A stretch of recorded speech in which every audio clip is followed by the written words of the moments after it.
Spiritual idealism is hurting you. Ideologies are always dangerous, aren't they? You only have to think back to 1945 to think of that man with a moustache to recognise that ideals, very toxic, very dangerous. And so whilst he thought he was doing the right thing, of course he wasn't. And so in this sense, we might be doing the same thing but with our spiritual path, and all linked to these spiritual ideologies or ideals that aren't really based in truth. So if you're interested in this, then by all means, stick around.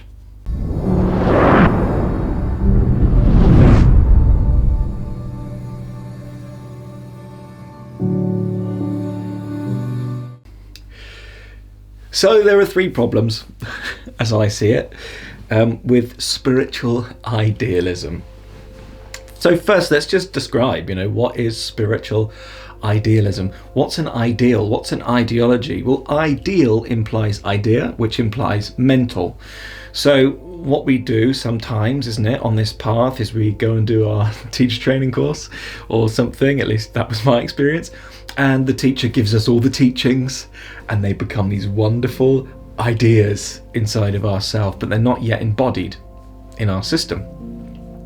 And so we hear the teaching and it lands in our mental sheath, our mental body, the mind, and that becomes an expectation that we create for ourselves to live from. We're trying to live as the teacher, as the master, whilst we're a complete beginner, because he's giving the perfection of truth in his experience of life, but we're nowhere near that.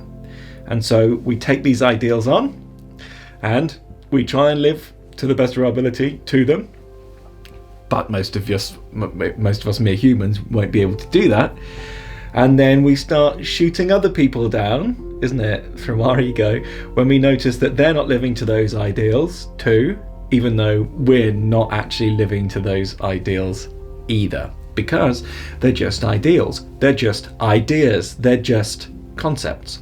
And so we have to transfer concepts into embodied power, embodied behavior, embodied experience. And that's what spirituality is when it's down to earth. So before we dive into the three things, the three problems that you're probably going through in relationship to this, I want to bring your attention down below to your free Freedom Toolkit. This contains sadhana, it contains lectures, mindset training, etc, etc. It's not quite ready yet, but it will be very, very soon, by the end of March 2022. I say that just in case people come and listen to this later on in 2024 or something. Well, it'll be ready then, and who knows, we might have made something new and even better. But nonetheless, that's down below for you if you want it. Also, you can apply for the Freedom Blueprint. This is for the person who's ready to take the next stage in their journey, to really take this seriously, to really take this as the first and primary thing that you're going to do in your life and with your life experience. And so you have to make sure you're ready for that. That's a paid product. Of course, you have to invest in yourself, and that's down below should you want it. There's plenty of other things on my website too, should you wish to have a little gander. But now back to the free content. The first problem with spiritual idealism. Number one, it's not real. It is not real for most of us, isn't it? Let's give some teachings. One of the teachings in yoga is ahimsa, and that means non-violence. And so we have to look at our life and say, well, am I being non-violent? Am I really living up to this? Well, if I'm a vegetarian, maybe I am in relationship to animals. But if I'm not, then of course I'm not living up to this ideal. Now, we're calling it an ideal because at the moment, if it's not embodied, then it's not our experience. We must go from ideal to experience, isn't it? Embodied experience. And then we can say, I'm in alignment with that. And we're not talking about these teachings becoming like the definitive. You don't have to be vegetarian. You'll likely want to go that way at some point. I'll still have a chicken dinner, and so it doesn't have to be really, really strict. And of course, that non-violence rule is also can be turned into an ideal in the sense that I should be non-violent all of the time because this is the rule and that's that. But of course, that's also very, very dangerous, because if you're in a problem or a pickle with somebody who is being violent, then you might have to use violence, isn't it? We're not here to say I'm worth less than you. We're here to say I'm not going to hurt you. But for sure, if you're going to bring violence to me, I'm going to put a strong boundary in there. And if that doesn't work and you're going to attack me, I am going to defend myself, isn't it? And so we have to bring this down to earth too, these teachings. So if we're living in spiritual idealism and we take these rules as God's given rules that we must live by, that can become very dangerous. We have to be very flexible with these things inside of ourselves, don't we? So we go from ideals to real. And that's the first problem, isn't it, of this, is we're not being real. We're being fake. We're being imitations of what a spiritual person, or what I think a spiritual person should look like and should be. But actually I'm not that yet. Inside of myself, I'm not that conscious yet to be able to really say that I am living that, and that's also fine too, but we just have to be honest with where we are, don't we, so that we don't go into the second point, spiritual identity.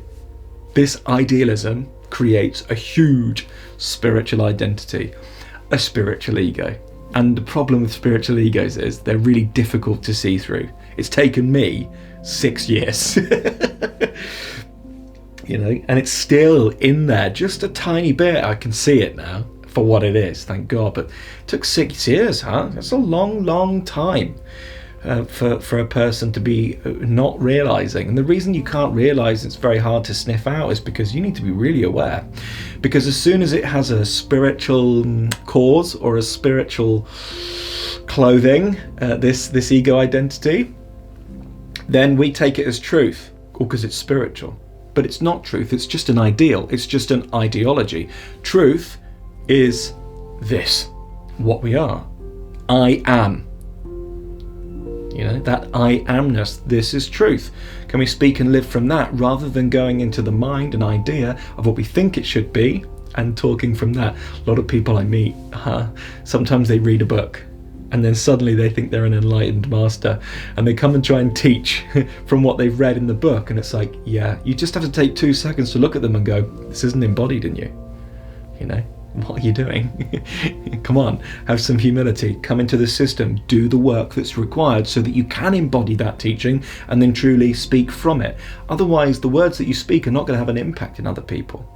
The reason why, and I'm not claiming this, but if you ever get a nice feeling or something that comes from these words that are spoken here, that's because it's embodied in me.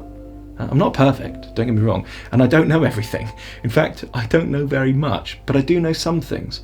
And the things that I know, I've experienced. And the things that I've experienced, I can impart to you energetically, emotionally, and that's why it feels.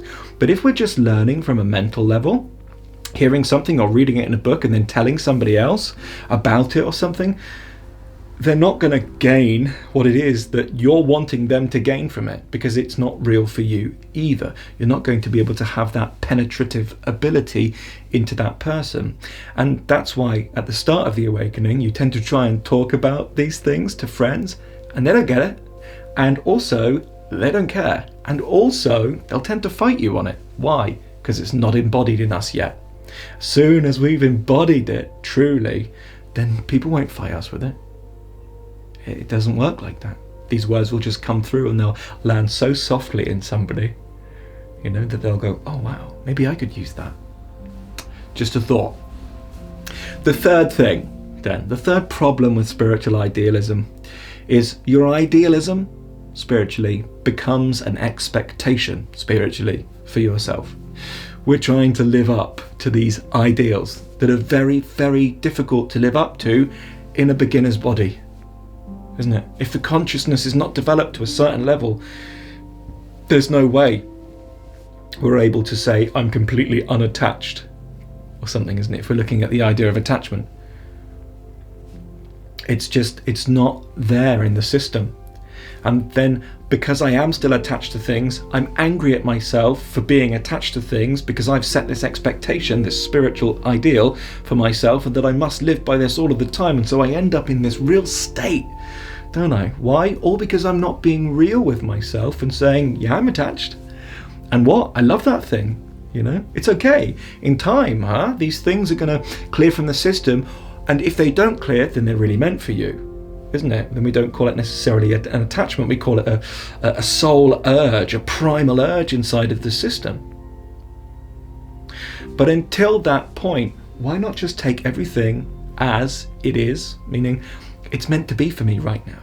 I don't have to lie to myself and then other people and tell them that it's something different or it's some way different for me, because as soon as I do that, I'm creating separation between me and you, isn't it? And I'm creating separation inside of myself because I'm in an ideal rather than in my heart. I'm separate from that which is really true, in a way. Not really, because you can never really separate from that which we are, that amness. But we can certainly create the experience, seemingly, of being separate from that by going into spiritual identity, spiritual ideals, spiritual ideas, and trying to live from that when they're not our reality yet. I hope this video helps you. I love you so much. Lots of love. Namaste.